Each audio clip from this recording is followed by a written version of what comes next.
In the heart of Chicago, a city known for its towering skyscrapers and vibrant neighborhoods, tensions had reached a boiling point.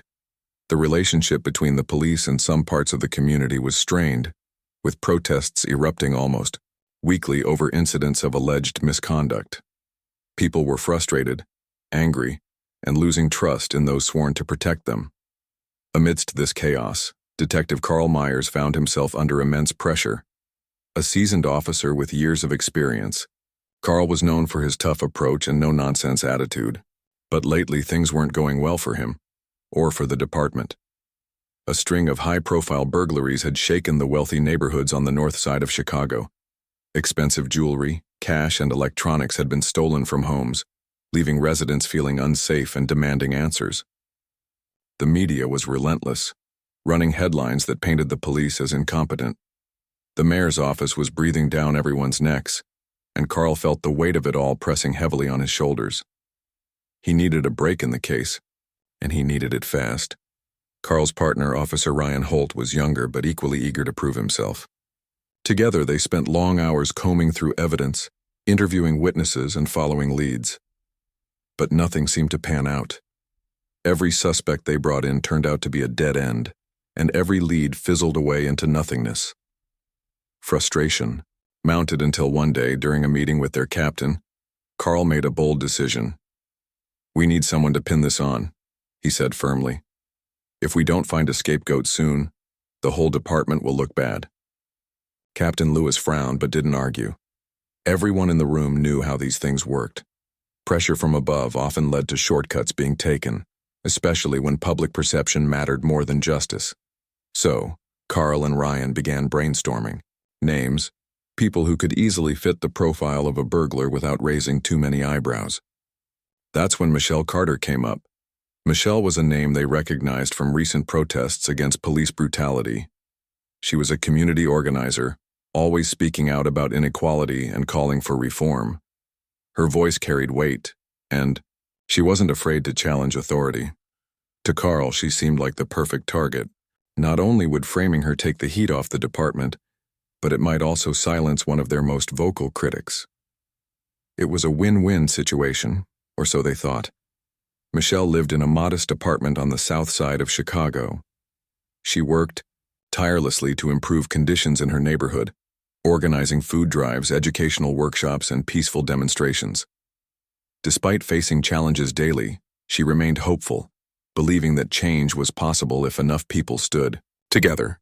What Carl and Ryan didn't know, and what very few people outside of government circles did know, was that Michelle had recently accepted an incredible opportunity. She was set to become the new head of Homeland Security. However, the announcement of her appointment wouldn't happen for another week, giving her time to tie up loose ends before stepping into her new role. Late one night, while Michelle slept peacefully in her bed, Carl and Ryan put their plan into motion. They parked their unmarked car a few blocks away from her building and walked quietly toward her vehicle, which was parked on the street. Earlier that day, they had purchased several pieces of expensive jewelry and stuffed them into a small bag. Now they carefully placed the bag inside the trunk of Michelle's car, making sure not to leave any fingerprints behind. Once satisfied with their work, they returned to the station, smirking at each other. They believed they had covered all their bases. The next morning, Michelle woke up early as usual. She grabbed a cup of coffee and headed out to meet with local leaders about an upcoming event. As she approached her car, she noticed something odd. The trunk seemed slightly ajar. Confused, she opened it fully and gasped. There, lying neatly in the corner, was a bag filled with glittering jewelry and watches. Shocked, she quickly closed the trunk and looked around, wondering if someone was playing a cruel joke on her. Before she could process what was happening, police sirens blared in the distance. Within minutes, Carl and Ryan arrived, flanked by 2 patrol cars. They jumped out, guns drawn, shouting commands for Michelle to step away from the vehicle. Neighbors peeked out of their windows, watching in disbelief as Michelle was handcuffed and forced into the back of a squad car. Carl smirked as he slammed the door shut, confident that their plan had worked perfectly. No one would suspect 2 decorated officers of planting evidence, not when they had such a convincing story ready to go. At the station, Michelle sat silently in the interrogation room, refusing to answer questions. She knew better than to say anything without legal representation. Meanwhile, news of her arrest spread like wildfire. Reporters descended upon the precinct, eager to get the scoop on the activist-turned-criminal narrative Carl and Ryan had crafted. Headlines screamed accusations, painting Michelle as a hypocrite who preached justice while secretly engaging in criminal activity. Social media exploded with comments, some condemning her actions, others defending her character. But what Carl and Ryan hadn't anticipated was Michelle's resourcefulness. Even though she couldn't make phone calls from jail, she had prepared for situations like this. Before leaving her apartment earlier that morning, she had sent a quick text message to her trusted assistant, Samantha, letting her know about the strange discovery in her car. Samantha immediately recognized the severity of the situation and sprang into action. Within hours, top officials at Homeland Security were alerted, including Secretary Alan Brooks, who confirmed Michelle's impending appointment as head of the department. By late afternoon, federal agents stormed the Chicago Police Department demanding answers. When Michelle was brought out of her cell, she revealed her true identity to Carl and Ryan, who stood frozen in disbelief. Their faces turned pale as they realized the magnitude of their mistake. What started as a desperate attempt to save face had spiraled into a national scandal, exposing deep-rooted issues within the system they served. As Michelle addressed reporters later that evening, standing tall despite the ordeal, she reminded everyone why this moment mattered. "This isn't just about me," she said calmly but firmly. "It's about holding those in power accountable and ensuring that justice is served fairly for everyone, regardless of race or background." Her words resonated deeply, sparking conversations across the country about fairness, integrity, and the urgent need for reform. Though the road ahead promised to be challenging, Michelle remained resolute. She understood that real change wouldn't come overnight, but she was ready to fight for it, one step at a time. And as the sun set, over Chicago casting long shadows over the city streets, Michelle knew that her journey was only beginning. The moment Michelle Carter revealed her true identity as the incoming head of Homeland Security, the atmosphere at the Chicago Police Department shifted dramatically. Carl Myers and Ryan Holt, who had been so confident in their scheme just hours earlier, now looked like deer caught in headlights. Their faces drained of color as federal agents surrounded them, demanding explanations for their actions.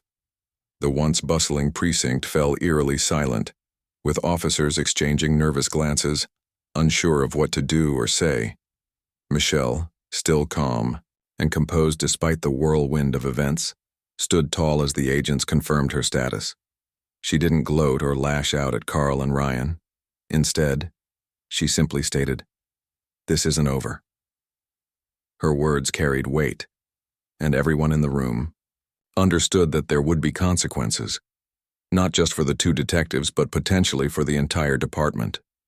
As the agents escorted Carl and Ryan to separate rooms for questioning, Michelle was taken to a secure area where she could finally speak with Samantha, her assistant, and Secretary Alan Brooks via phone.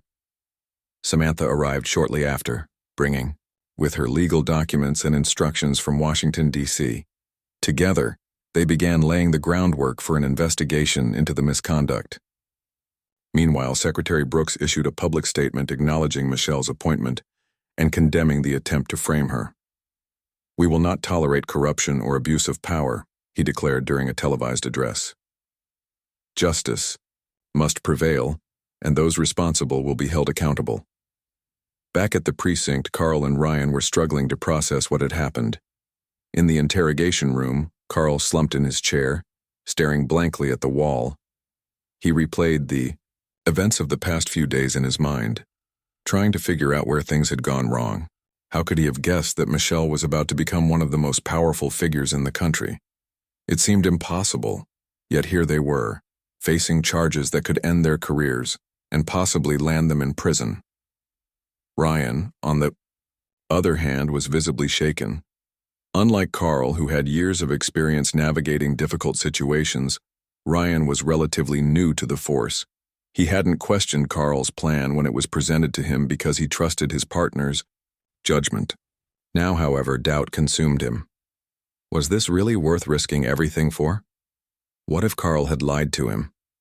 These thoughts swirled in his mind as he sat alone in another room, waiting for the inevitable questioning.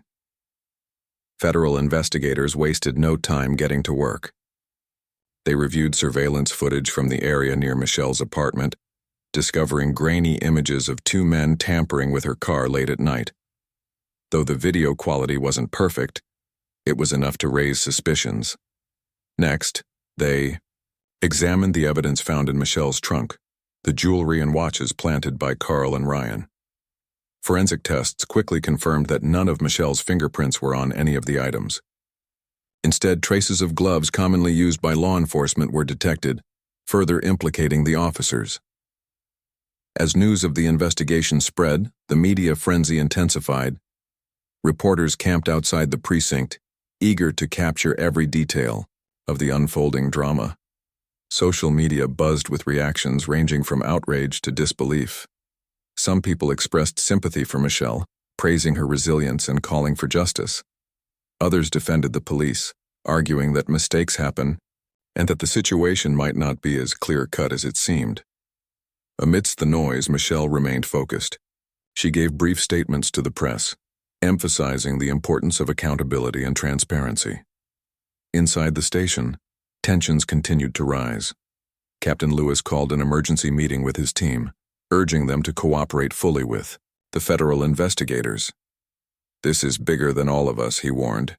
"If we don't handle this properly, the entire department will suffer." His words did little to ease the anxiety among the officers, many of whom feared being implicated in some way. Whispers of cover-ups and misconduct had long circulated within the ranks, and now those rumors threatened to come to light. For Michelle, the day felt surreal. Just hours ago, she had been an ordinary citizen going about her routine. Now she was at the center of a national scandal, with cameras flashing in her face and reporters shouting questions at her. Despite the chaos, she maintained her composure, drawing strength from the years she had spent advocating for change. This wasn't just about her. It was about sending a message that no one was above the law, not even those sworn to uphold. And by evening, the federal agents had gathered enough evidence to formally charge Carl and Ryan. Both men were placed on administrative leave pending further investigation, and warrants were issued for their arrest. As they were led out of the precinct in handcuffs, flashes of cameras illuminated their shocked expressions. For Carl, it was a bitter pill to swallow. He had always prided himself on being a good cop, someone who followed the rules, even if he bent them occasionally. Now his reputation lay in ruins, and he couldn't help but wonder how it had come to this. Ryan, meanwhile, broke down completely. Overwhelmed by guilt and fear, he confessed everything to the investigators. He admitted that Carl had pressured him into participating in the scheme, convincing him that it was the only way to save their careers. "I didn't think it would go this far," Ryan sobbed. "I thought we'd catch a break and move on. I never wanted to hurt anyone." His confession added fuel to the fire, providing concrete proof of the conspiracy against Michelle. While Carl and Ryan faced the fallout of their actions, Michelle prepared to step into her new role as head of Homeland Security. Though the timing of her appointment was unfortunate, she saw it as an opportunity to drive meaningful change. She met with President Daniels and other top officials, discussing plans to address systemic issues within law enforcement. Her first priority was implementing stricter oversight measures to prevent similar incidents from happening in the future. Outside the political sphere, Michelle also reached out to community leaders and activists. She knew that rebuilding trust between the police and marginalized communities wouldn't happen overnight, but she believed dialogue was key. Together, they organized town halls and listening sessions, giving residents a platform to voice their concerns and share their experiences. These efforts earned her widespread praise, though critics accused her of using the incident for personal gain. As the days turned into weeks, the story dominated headlines across the nation. Talk shows debated the ethics of policing, while lawmakers proposed reforms aimed at increasing accountability. For many, Michelle's case served as a stark reminder of the dangers of unchecked power and the importance of holding institutions accountable. It also highlighted the resilience of individuals like Michelle, who refused to let adversity define them. Despite the progress being made, Michelle knew the road ahead wouldn't be easy. There would be resistance from those unwilling to change, and there would be moments when the weight of responsibility felt overwhelming. But she was determined to push forward, driven by a vision of a fairer, more just society. As she stood on the steps of the Capitol building during her official swearing-in ceremony, surrounded by supporters and colleagues, she reflected on everything she had endured. "This is just the beginning," she said softly, her voice filled with resolve. And with that, Michelle Carter embarked on a new chapter of her life. One, defined not by the challenges she faced, but by the legacy she hoped to leave behind. The investigation into Carl Myers and Ryan Holt's misconduct moved quickly, driven by the urgency of the situation and the public's demand for answers. Federal prosecutor Laura Bennett took charge of the case, determined to ensure that justice was served. A seasoned lawyer with a reputation for being tough but fair, Laura approached the task with precision and dedication. She knew this wasn't just about two rogue officers, it was about addressing deeper issues within the system. From the start, Laura focused on gathering as much evidence as possible. The surveillance footage from near Michelle Carter's apartment provided a crucial piece of the puzzle. Though the video quality wasn't perfect, it clearly showed two figures tampering with her car late at night. Investigators enhanced the footage, zooming in on details like clothing and body language. While the faces weren't visible, the mannerisms matched descriptions of Carl and Ryan. Combined with forensic evidence showing traces of gloves used to handle the planted jewelry, the case against them grew stronger by the day. Laura also delved into their backgrounds, uncovering patterns of questionable behavior. Records revealed that Carl had been involved in several controversial incidents over the years, including accusations of planting evidence and using excessive force. Though none of those cases had resulted in formal charges, often due to lack of concrete proof, they painted a troubling picture. Ryan, on the other hand, had a cleaner record but was known to follow Carl's lead without question. This dynamic became a focal point of the investigation, as prosecutors sought to understand how far Carl's influence extended. As the trial approached, media coverage intensified. News outlets dissected every detail, from the initial arrest to the federal intervention. Opinion pieces debated whether Carl and Ryan were simply bad apples or symptoms of a larger problem within law enforcement. Public sentiment was divided. Some people sympathized with the officers, believing they had made a mistake under pressure. Others argued that their actions were deliberate and indicative of systemic racism and corruption. For Michelle, the attention was overwhelming, but necessary. She understood that her story had become a symbol of broader struggles, and she embraced the role reluctantly. During interviews with investigators, Carl tried to justify his actions. He claimed he genuinely believed Michelle was guilty based on circumstantial evidence and insisted he was only doing his job. "We needed someone to pin this on," he admitted during one session. "The burglaries were making us look bad, and we had to act fast." His words shocked, even seasoned, detectives who had worked alongside him for years. It was clear that Carl viewed the ends as justifying the means, regardless of the consequences. Ryan, however, cracked under the pressure. Overwhelmed by guilt and fear of prison, he decided to cooperate fully with prosecutors. In exchange for leniency, he provided detailed accounts of how Carl had orchestrated the scheme. According to Ryan, Carl had come up with the idea after hearing Michelle speak at a protest about police misconduct. He said she was always criticizing us, so framing her would shut her up and solve our problems at the same time, Ryan explained.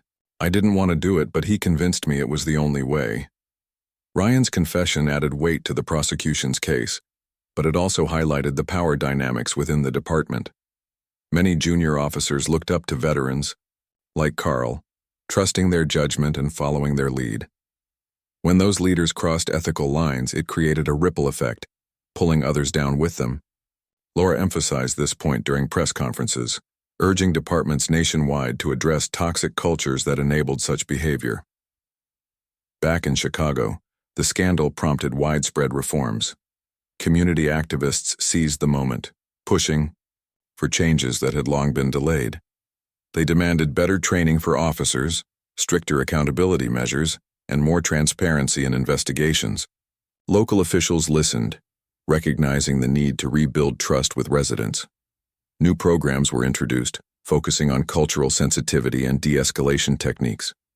Oversight committees gained greater authority, allowing them to investigate complaints independently. Michelle played a key role in these efforts, using her platform to advocate for meaningful reform.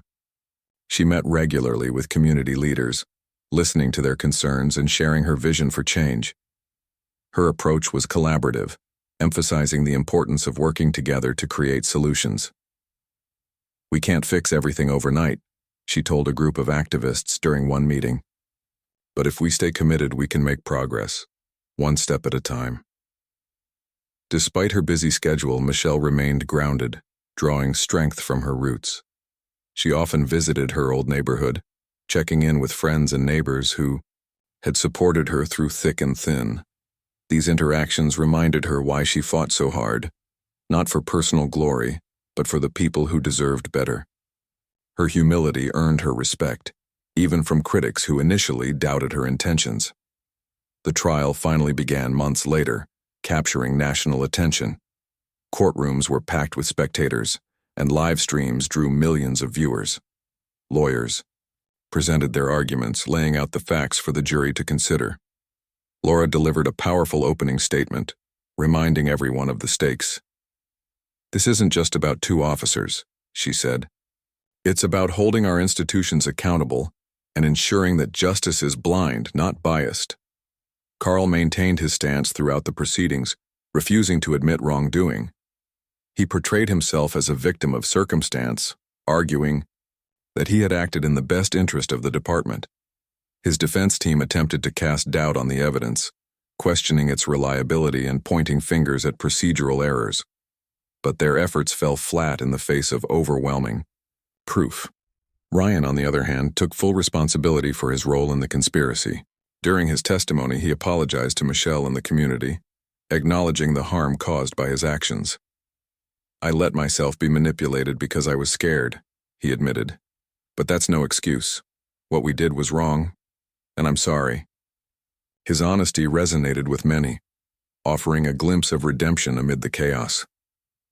As the trial progressed, the nation watched closely, aware of its significance. For marginalized communities, it represented a rare opportunity to see accountability in action. For law enforcement agencies, it served as a wake-up call, highlighting the dangers of unchecked power and complacency. And for Michelle, it was a chance to turn adversity into advocacy, proving that resilience could inspire change. By the time closing arguments concluded, emotions ran high. Jurors deliberated for days, weighing the evidence carefully before reaching a verdict. When the decision was announced, it sent shockwaves through the country. Carl and Ryan were found guilty on multiple counts, including conspiracy, obstruction of justice, and abuse parameters. The verdict came down on a chilly morning, sending ripples through Chicago and beyond. Carl Myers and Ryan Holt were found guilty of conspiracy, obstruction of justice, and abuse of power. The courtroom was packed with reporters, activists, and curious citizens eager to witness the outcome. When the judge read the decision, Carl sat stone-faced, refusing to show any emotion. Ryan, however, buried his head in his hands, tears streaming down his face. It was clear that both men understood the gravity of their actions, but only one seemed willing to face the consequences with humility. Carl's sentence was harsh, 10 years in federal prison without parole. The judge emphasized that his repeated pattern of misconduct left little room for leniency. "Your actions undermined the very institution you swore to protect," the judge said sternly. "You betrayed not only your badge, but also the trust of the people you serve." For Ryan, cooperation with prosecutors earned him a reduced sentence of 3 years, along with mandatory counseling and community service upon release. While some viewed this as too lenient, others saw it as a step toward rehabilitation. Chance for Ryan to learn from his mistakes and contribute positively to society. As news of the verdict spread, reactions poured in from all corners. Supporters of Michelle Carter celebrated the outcome, seeing it as a victory against systemic injustice. Protesters gathered outside the courthouse, holding signs that read, "Justice prevails," and "Accountability matters." Social media lit up with messages of gratitude for Michelle, who had become a symbol of resilience and determination. Critics, however, argued that punishing two officers wasn't enough to address the deeper issues plaguing law enforcement. They called for sweeping reforms, warning that true change required more than just individual accountability. For Michelle, the trial's conclusion marked a turning point. She had spent months navigating the legal process while preparing to take on her new role as head of Homeland Security. Now, with the case resolved, she could focus fully on implementing the changes she believed were necessary. Her first order of business was addressing institutional corruption within law enforcement agencies across the country. Working closely with President Daniels and Secretary Alan Brooks, she proposed a series of initiatives aimed at increasing transparency, improving training, and strengthening oversight mechanisms. One of her key proposals involved creating an independent body to investigate allegations of misconduct. This entity would operate separately from local police departments, ensuring impartiality and reducing conflicts of interest. Michelle also pushed for mandatory body cameras for all officers, arguing that video evidence could help clarify incidents and hold individuals accountable. Additionally, she advocated for stricter penalties for those found guilty of planting evidence or falsifying reports, making it clear that such behavior would no longer be tolerated. Her efforts weren't limited to policy changes. Michelle recognized the importance of fostering dialogue between law enforcement and the communities they served. She organized town hall meetings in cities across the nation, inviting residents to share their experiences and voice their concerns. These sessions were often emotional, with participants recounting stories of discrimination, harassment, and brutality. But they also provided opportunities for healing, as officers listened and acknowledged the pain caused by past actions. In Chicago, the impact of the scandal continued to reverberate. The police department implemented sweeping reforms, including cultural sensitivity training and de-escalation workshops. New leadership took charge, committed to rooting out toxic behaviors and promoting accountability. Community leaders praised these efforts but remained vigilant, knowing that lasting change required sustained commitment. Activists kept pressure on officials, ensuring promises were kept and progress was measurable. Despite the strides being made, Michelle faced resistance from certain quarters. Some law enforcement groups criticized her reforms, claiming they hindered officers' ability to do their jobs effectively. Others accused her of using her position to push a personal agenda, ignoring the complexities of policing. Michelle remained undeterred, reminding critics that her goal wasn't to undermine law enforcement, but to strengthen it. "We can respect the badge while holding those who wear it accountable," she said during a televised interview. "That's what true justice looks like." Behind the scenes, Michelle worked tirelessly to build alliances and garner support for her initiatives. She met with lawmakers, advocacy groups, and even former skeptics, seeking common ground and emphasizing shared goals. Her ability to connect with people from diverse backgrounds proved invaluable, helping bridge divides and foster collaboration. Slowly but surely, momentum began to shift in favor of reform. On a personal level, Michelle found solace in small victories. She received letters from ordinary citizens thanking her for standing up against injustice. Parents wrote about how her story inspired their children to believe in fairness and equality. Teachers described classroom discussions sparked by her case, where students debated ethics, accountability, and the role of government. These moments reminded Michelle why she had chosen this path, to make a difference, no matter how challenging it might be. As the months passed, Michelle settled into her role as head of Homeland Security. Her office in Washington, D.C. became a hub of activity, with advisors, analysts, and policymakers coming together to tackle pressing issues. From cybersecurity threats to domestic terrorism, the challenges were immense, but Michelle approached them with the same determination she had shown throughout her ordeal. She knew the road ahead wouldn't be easy, but she was ready to face whatever came her way. Back in Chicago, life slowly returned to normal, or at least as close to normal as possible after such a dramatic upheaval. Residents spoke of a renewed sense of hope, buoyed by the reforms taking shape. Officers, though wary of increased scrutiny, expressed cautious optimism about the future. Captain Lewis, who had overseen the precinct during the scandal, retired quietly, leaving behind a legacy of resilience and adaptability. His replacement, a young woman named Lisa Grant, vowed to lead with integrity and compassion. For Carl and Ryan, life behind bars offered little comfort. Carl remained defiant, blaming everyone except himself for his downfall. He spent hours writing letters to newspapers, insisting he had been scapegoated. Ryan, on the other hand, embraced the opportunity for reflection. Through therapy and educational programs, he began to understand the harm caused by his actions. By the time he was released, he had transformed, determined to use his second chance wisely. As winter gave way to spring, Michelle reflected on everything she had endured. Standing on the balcony of her office overlooking the city, she thought about the journey that had brought her here, from a community organizer fighting for justice to a national leader shaping policies that affected millions. It hadn't been easy, and there were still battles to fight, but she felt hopeful. Change was possible, she realized, if people refused to give up. "This is just the beginning," she whispered to herself, watching the sun dip below the horizon. And with that, Michelle Carter turned back to her desk, ready to continue the work that lay ahead. Months after the trial of Carl Myers and Ryan Holt, the nation began to see the lasting impact of Michelle Carter's courage and determination. The guilty verdicts served as a wake-up call for law enforcement agencies across the country, prompting many to re-evaluate their practices and policies. In Chicago, where the scandal had unfolded, the police department became a model for reform. New leadership brought fresh perspectives, and initiatives aimed at rebuilding trust with the community gained momentum.